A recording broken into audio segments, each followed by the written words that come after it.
मुंबईतील आझाद मैदानामध्ये राज्यभरातील ओला उबेर चालकांचे आपल्या विविध मागण्यासाठी आंदोलन करण्यात येत आहे। याच संदर्भात आंदोलनकर्त्या चालकांशी आम्ही संवाद साधला आहे। आता जे आमचं आंदोलन आहे ते आम्हाला कंपनीविषयी नाही आहे, गव्हर्नमेंटविषयी नाही, पण आम्हाला जे दिलेले हक्काचे रेट आहेत गव्हर्नमेंटने जे दिलेले आहेत ते आज वर्ष झालं आम्ही त्याच्यासाठी लढतोय, पण त्याच्यात आम्हाला यश येत नाही आहे। तर त्यासाठी आम्ही हे आंदोलन केलेले आहेत। आमचे डॉक्टर केशव क्षीरसागर सर हे आज 8वा दिवस आहे ते उपोषणाला बसलेले आहेत। आज त्यांच्याशी जी RTO परिवहन अधिकाऱ्यांशी जी मीटिंग आहे ती परवा दिवशी झाली होती, त्यात ते देव म्हणून सांगितलं होतं, त्यानंतर लेखी स्वरूपात काल देतो बोलले होते ते काल त्यांनी आजवर ढकललेलं आहे। तर आता आज मीटिंग चालू आहे, त्याच्यात जे काही निर्णय होईल ते आम्हाला लवकरच कळेल।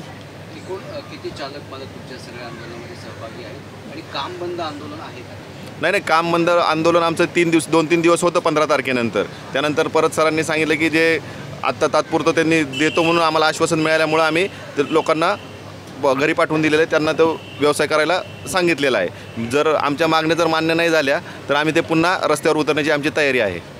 काय सध्या काय परिस्थिती होती? समजा दर कमी आहे तर एकूणच तुमचं जीवनमान जगण्याची काय? जीवनमान जगणे नाही, अक्षरशः आमचं मरण्याइतपत कंडिशन वाईट झालेली आहे। कारण जी रक्कम मिळते आम्हाला त्यात आमचं CNG निघत नाही, गाडीचं मेंटेनन्स निघत नाही आहे ना, आमच्या घरच्या गरजा पूर्ण होत नाही आहेत। आणि ह्याच्यात अडचण कंपनीला कायसाठी येते हे आम्हाला अजून त्याचं उत्तर मिळालेलं नाही आहे। कारण कस्टमर सर्वांसाठी सारखाच आहे, आमच्यासाठी सारखा आहे, ओला उबरसाठी सारखाच आहे, बरोबर आहे। रोज महागाई वाढते, बरोबर आहे, पण त्याच्यावरती गव्हर्नमेंटने तुम्हाला निर्णय ठरवून दिला की या रेटने तुम्ही रेट दिले पाहिजेत, मग अडचण कुठल्या गोष्टीची येते याचंच आम्हाला उत्तर मिळालेलं नाही आजपर्यंत।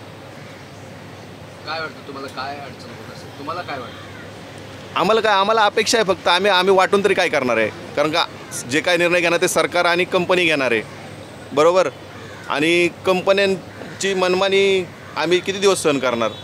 जेणेकरून आम्हाला असं वाटतं की आमचं पूर्ण परिवार घेऊन आम्ही इथं येऊन थांबावं, जेणेकरून आमच्या मागण्या होत नाहीत, किंवा मग सरळ त्या कंपन्या बंदच करून टाका ना तुम्ही, कशाला? गरजच नाही आहे ना शेवटी। जर असंही रोज मरण्यापेक्षा एकदाच मेलेलं चांगलं आहे ना।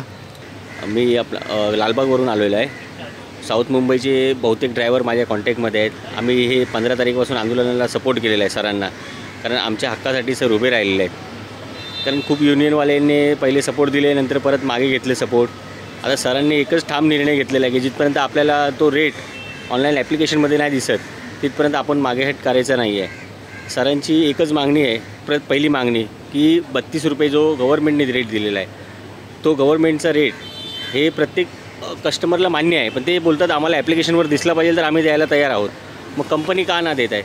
आणि जर त्यांनी परिवहन कमिशनरला सांगितलं की आम्ही तुम्हाला लेखीमध्ये देऊ, हे 2 दिवस झाले ते सांगतात आम्ही देऊ, पण अजूनपर्यंत त्यांनी लेखी आणून दिलेलं नाही आहे। त्यासाठी आम्ही सगळे थांबलो आहेत आणि आज पण सर आमचे तिकडेच गेले आहेत। जर आम्हाला ते लेखी स्वरूपात भेटलं आणि ऑनलाईन आम्हाला ॲप्लिकेशनमध्ये आम्हाला सगळ्या ड्रायव्हरला दिसलं तर आमचं चांगलं होईल। आणि सगळे ड्रायव्हर पण सपोर्ट करतात त्यासाठी की अजूनपर्यंत हा एवढा लढा जे सरांनी केलेला आहे 15 तारखेपासून, त्यात पिछेहट करणार नाही जिथपर्यंत आम्हाला रेट भेटणार नाही।